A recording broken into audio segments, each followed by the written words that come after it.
Former Senator Bong Revilla chose to surrender over escape when an arrest warrant was issued over an alleged anomalous flood control project. His wife, Cavite Representative Lani Mercado Revilla, revealed this in a prayer rally in their province. Marami sa kanya ang humimok na huwag sumuko. Naiwasan ang mga batikos. Naiwasan ang mga akusasyon.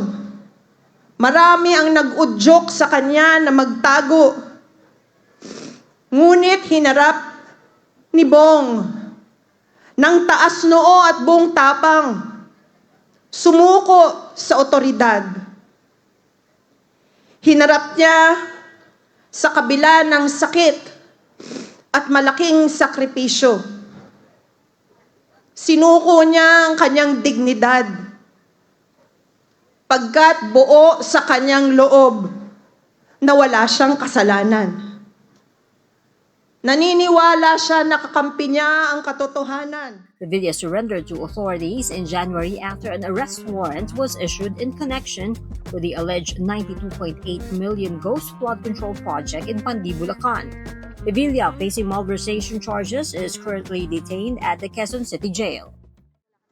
Masakit at higit sa lahat, nakakagalit na masilayan ang aming mahal na ama, ang aking mahal na asawa sa kanyang pinagdaraanan ngayon, sapagkat ang kanyang pagdurusa ay hindi bunga ng pagsuko sa isang kasalanan, kundi isang pagsuko sa sistemang pumayag sa kawalan ng hustisya, sa kawalan ng tunay na katarungan.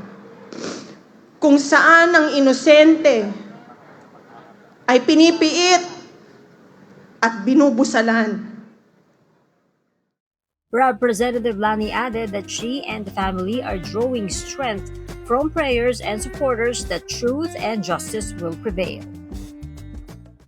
Ito ay sugat sa puso namin. Sugat sa mga supporters niya at sugat sa bawat isang mamamayang Pilipino na kanyang tinulungan. Isang malakas na dagok sa aming puso at damdamin. Ngunit dahil po sa inyong pagmamahal na pinapakita ngayong gabi, sa inyong suporta at panahon na inuukol sa gabing ito,